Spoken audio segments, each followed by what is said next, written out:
இதிலே இந்த மாணவர்கள் வருகின்ற காரணத்தினால் நான் இன்றைக்கு யோசிப்பது என்னவென்றால் 10ஆம் வகுப்பு முதலே தமிழ்நாடை பொறுத்தவரைக்கும் எல்லா ஸ்கூல்லையும் ஒரு ஓரியன்டேஷன் கொடுக்கணும். அது என்ன ஓரியன்டேஷன்னா, குடிமைப் பணியில் விருப்பமுள்ள மாணவர்கள் தங்களை எவ்வாறு அவர்கள் தயாரித்து கொள்ள வேண்டும், அதற்கான முறைகள் என்ன, யூபிஎஸ்சி எப்படி அந்த தேர்வை நடத்துகின்றது, நேர்காணலில் ஆளுமையை வளர்த்து கொள்வது எப்படி, பர்சனாலிட்டிங்கிறது இன்றைக்கு மிக முக்கியமானது. இப்போ நான் சில ஸ்டாட்டிஸ்டிக்ஸ் பார்த்தீங்கன்னா நல்லா படித்திருப்பார்கள், கோல்டு மெடலாம் வாங்கியிருப்பாங்க, ஆனால் அவங்க ஐஏஎஸில் சில சமயத்தில் தேர்ச்சி பெற மாட்டார்கள். காரணம் என்னென்றால் பர்சனாலிட்டி என்பது வேறு ஒரு பரிமாணத்திலே அங்கே ஆராயப்படுகின்றது, சோதனை செய்யப்படுகின்றது. ஆக பர்சனாலிட்டியை அந்த பள்ளி பருவத்திலேயே வளர்த்து கொள்வது என்பது ஒரு முக்கிய செய்தியாக இங்கே குறிப்பிட விரும்புகின்றேன். தம்பி, நீங்கள் கூறியது போல பள்ளிகளிலே இதற்கான ஒரு ஓரியன்டேஷன் கொண்டு வரணும்.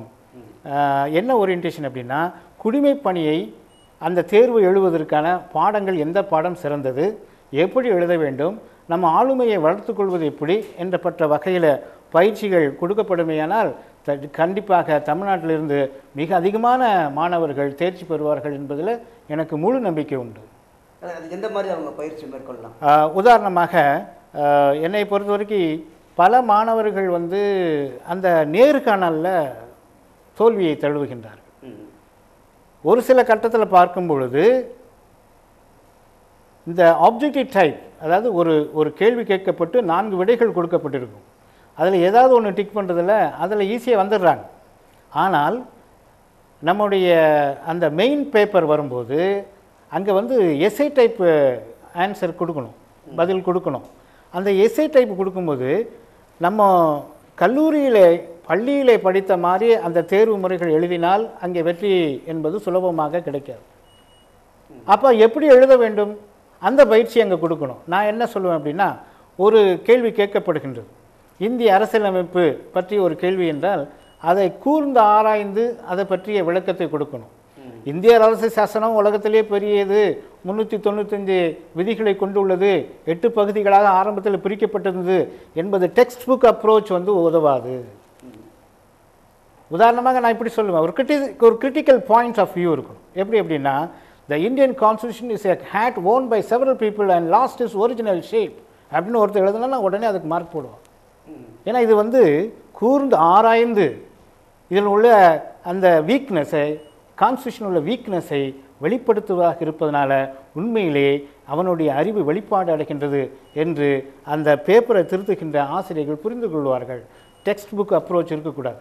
டெக்ஸ்ட் புக்குங்கிறது நம்முடைய நாலேஜின் அடிப்படையாக வேண்டுமே ஒழிய, நாம் எழுதும்போது புதிய பரிமாணங்களை உலகத்துக்கு அறிமுகப்படுத்த வேண்டும். அந்த வகையில் எழுதுகின்ற பேப்பர்களுக்கு தான், பதில்களுக்கு தான் அதிகமான மதிப்பெண்கள் கொடுக்கப்படுகின்றதாக யூபிஎஸ்சி மற்றும் பல பேராசிரியர்கள் கருத்தை தெரிவித்திருக்கின்றார்கள். இப்போ இந்த ஐஏஎஸ் படிக்கணும்னு ஆசைப்படக்கூடிய மாணவன் இப்போ +2லேருந்து டிகிரி போகிறாங்க, அவங்க என்ன சப்ஜெக்ட் எடுத்து படித்தா அவங்களால ஈஸியாக ஐஏஎஸ் அப்ரோச் பண்ண முடியும்? இது ஒரு நல்ல ஒரு கேள்வி.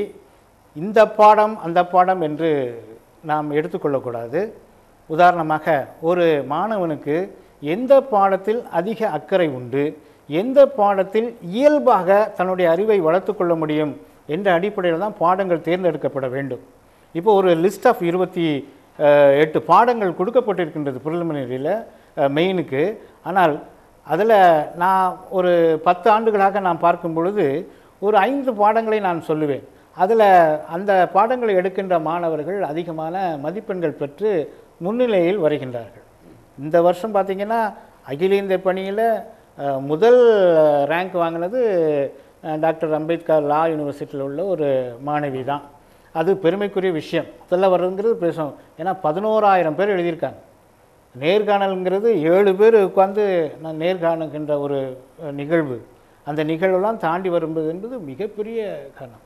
அதனால் நீங்கள் கேட்ட மாதிரி பாடங்கள் மாணவர்கள் தான் செலக்ட் பண்ணணும். இருந்தாலும் கூட இந்தந்த பாடங்கள் கொஞ்சம் இயல்பாக எளிதாக இருக்கும் என்ற அடிப்படையில் நான் ஒரு 5 பாடங்களை நான் குறிப்பிடுவேன். முதல்ல பொது நிர்வாகியல், பப்ளிக் அட்மினிஸ்ட்ரேஷன். இந்த பாடம் மிக எளிதானது. இன்னொன்று, இந்த பாடமே இந்த ஆட்சியை பொறுத்த வரைக்கும் தான். அதே மாதிரி அரசியல் அறிவியல், பொலிட்டிக்கல் சயின்ஸ், வரலாறு, ஆந்த்ரோபாலஜி, சோஷியாலஜி, இந்த 5 பாடமும் மிக எளிதாக படிக்கலாம். இதுக்கான ரிசோர்ஸஸ் நிறைய இருக்குது. இதில் நான் ஒரு ஸ்டாட்டிஸ்டிக்ஸ் கூட சொல்லுவேன். எப்படி அப்படின்னா, பல இன்ஜினியர் மாணவர்கள், மருத்துவ மாணவர்கள், அதாவது மெடிசின் படித்தவங்க, இன்ஜினியர் மெடிசின் படித்தவங்கெல்லாம் இந்த பாடங்களை எடுத்து அவர்கள் முதன்மையான மார்க்கை மதிப்பெண்ணை பெற்று ரேங்கில் வர்றாங்க. அப்போ இதை எதை காட்டுகிறது என்றால், இந்த பாடத்துக்கு ஒரு லிபரல் ஆர்ட்ஸ் என்று கூறுவார்கள் அல்லவா, அதனால் சொந்த கருத்துக்களை புகுத்தி புதுமையை ஏற்படுத்துகின்ற, விளக்கங்களை தருகின்ற ஒரு ஸ்கோப் உள்ள பாடங்களாக இது இருப்பதனால் இந்த பாடங்களை எடுத்து மிக எளிதிலே வெற்றி பெறலாம் என்பது என்னுடைய எண்ணம். சட்டம் படித்தவங்க கூட ரொம்ப எளிதாக சட்டமும் இப்போ ஆரம்பத்தில் பார்த்தீங்கன்னா சட்டம் அதிகமாக மாணவர்கள் அதை எழுத தொடங்குகின்றார்கள். ஆனால் அந்த சட்டத்தினுடைய அந்த விரிவாக்கம், அந்த ஸ்கோப் ஆஃப் த சப்ஜெக்ட் வந்து மிக பரந்த அளவில் இருக்கின்றது. அதனால் அதிகமான நூல்களை படிக்க வேண்டிய ஒரு கட்டாயத்துக்கு உள்ளாக்கப்படுகின்றார்கள். அது மாத்திரம் கேஸ் லாஸ் வந்து ரொம்ப தெளிவாக தெரிஞ்சிருக்கணும். ஏன்னா சில சமயத்தில் கேஸ் லாஸை கேட்பாங்க. அதனால் சட்டம் ஒரு ஆப்ஷனல் எடுத்தால், மெயினில் ஒரு ஆப்ஷனல் எடுத்தால் மிக அதிகமான அளவில் அவர்கள் பரந்த நோக்கோடு அந்த சட்டங்களை படிக்க வேண்டும். அதே மாதிரி கேஸ் லாஸையும் படிக்கணும். இந்த 2011 இந்த ஆண்டு வந்து இந்த தேர்வில் நிறைய மாற்றங்கள் கொண்டு வந்ததுன்னு சொல்கிறாங்க. இந்த ஐஏஎஸ் தேர்வு என்ன மாதிரி மாற்றங்களை கொண்டு வந்தது? இது அடுத்த ஒரு முக்கியமான கேள்வி. இனி வரப்போகின்ற சந்ததியினர் ஒரு 10 ஆண்டுக்கு இந்த விஷயத்தை நல்லா தெரிந்து கொள்ளணும். நான் சொல்லிடுறேன், ஒரு ஐஏஎஸ் என்பது அதை பாஸ் பண்ணுறது ஒரு 2 ஆண்டு கால முயற்சி. அந்த 2 ஆண்டு கால முயற்சியில் வெற்றி என்றால் கண்டிப்பாக மகிழ்ச்சி பெறுவார்கள். ஆனால் தோல்வியை தழுவியவர்கள் ஒரு பாதியிலிருந்து திருப்பி தொடர முடியாது. திருப்பி ஆரம்பத்திலேருந்து கொண்டு வரணும், திருப்பி இன்னொரு 2 வருஷம். ஆக இது ஒரு ரிஸ்கான விஷயம். அதனால் ஆரம்பத்திலேயே திட்டமிடல் என்பது மிக முக்கியம். நாம் திட்டமிட வேண்டும். இந்த திட்டமிடுதலை நம்ம தெரிஞ்சுக்க வேண்டியது என்னென்னா, எத்தனை கட்டங்களாக ஒரு மாணவன் ஐஏஎஸ் பணிக்காக சோதனை செய்யப்படுகின்றான். 3 கட்டங்களாக பிரிச்சுக்கலாம். இந்த முதல் கட்டம் என்பது ப்ரிலிமினரி எக்ஸாமினேஷன். இதனுடைய நோக்கம் வந்து உங்களுடைய அறிவை சோதனை செய்வதில்லை, நான் சீரியஸ் கேண்டிடேட்டை அப்புறப்படுத்துவது, எலிமினேஷன் தான். இதெல்லாம் ஆப்ஜெக்டிவ் டைப் கொஸ்டின்ஸ் தான் கேட்பாங்க. ஆரம்ப காலத்தில் நான் சொல்கிறது 2010 வரைக்கும் இந்த ப்ரிலிமினரி எக்ஸாமினேஷனுக்கு வந்து 2 தாள்கள் இருந்தது. ஒரு தாள் வந்து ஜென்ரல் ஸ்டடீஸ், 2வது தாள் வந்து உங்களுக்கு விருப்பமான பாடத்தில் ஒரு பாடத்தை நீங்கள் தேர்ந்தெடுத்துக்கொள்ள வேண்டும். ஆனால் அதில் என்ன ஒரு சிக்கல் ஏற்பட்டது என்றால், சில பாடங்கள் மிக எளிமையாக இருக்கும், சில பாடங்கள் ரொம்ப கடுமையாக இருக்கும். உதாரணமாக சயின்ஸ் எடுத்துட்டிங்கன்னா மேக்ஸு, ஃபிசிக்ஸு இதெல்லாம் ரொம்ப கடுமையான பாடங்கள். அதையும் சோஷியாலஜியும் கம்பேர் பண்ண முடியாது. அது பொலிட்டிக்கல் சயின்ஸ், பப்ளிக் அட்மினிஸ்ட்ரேஷன் இந்த பாடங்களோடு கம்பேர் பண்ண முடியாது. அதனால் நாங்கள் என்ன வேரியேஷன் இண்டெக்ஸ்னு ஒன்று வைத்துக்கொண்டு அவர்கள் அந்த அளவுகோலை சரியான சமமான முறையில் செய்தார்கள். ஆனால் அதில் சில பிரச்சனைகள் வந்தது. அதனால் இந்த தேர்வு முறையை மாற்றி அமைக்க வேண்டும் என்று நம்முடைய மத்திய அமைச்சரவை, இதற்கான அமைச்சரவை எதுன்னு பார்த்தீங்கன்னா ministry of personnel, pension and administrative reforms, இந்த மினிஸ்ட்ரி தான் அந்த பரீட்சையை இதெல்லாம் மாற்றங்களை கொண்டு வருது. இதில் ஒரு மாற்றம் கொண்டு வர வேண்டும் என்று அவர்கள் எண்ணினார்கள்.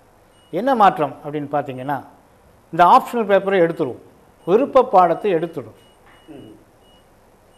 ஆனால் அதே 2 பேப்பர் தான் இருக்குது. என்ன பேப்பர் அப்படின்னா பேப்பர் 1, பேப்பர் 2. இது பற்றிய ஒரு முழுமையான விளக்கத்தை உங்களுக்கு நான் தரணும். ஏன்னா மாணவர்கள் இதைத்தான் ரொம்ப உன்னிப்பாக கவனிக்க வேண்டும்.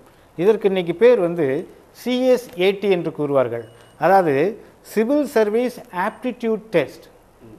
நன்றாக ஞாபகத்துக் கொள்ளுங்கள், ஆப்ஷனல் சப்ஜெக்ட் கிடையாது. சிவில் சர்வீஸ் ஆப்டிடியூட் டெஸ்ட்டில் 2 தாட்கள் உண்டு. இந்த முறை வந்து 2011 ஜூன் 12ஆம் தேதி நடக்கின்ற தேர்வில் தான் ஆரம்பிக்கப்படுகின்றது. ஆகவே அதை பற்றி ஒரு மிக விரிவான விளக்கத்தை கொடுக்க நான் முற்படுகின்றேன். பேப்பர் 1 பாருங்கள், அதனுடைய சிலபஸை பாருங்களேன். இது நாள் வரைக்கும் இல்லாத பல விஷயங்கள் இங்கே உள்ளே கொண்டு வந்திருக்கின்றார்கள். என்னென்ன புதுமையாக கொண்டு வந்தார்கள் என்பது பற்றிய விளக்கத்தையும் நான் உங்களுக்கு கொடுக்க முற்படுகின்றேன். the current events national and international importance. தேசிய அளவில் உலக அளவில் நடக்கின்ற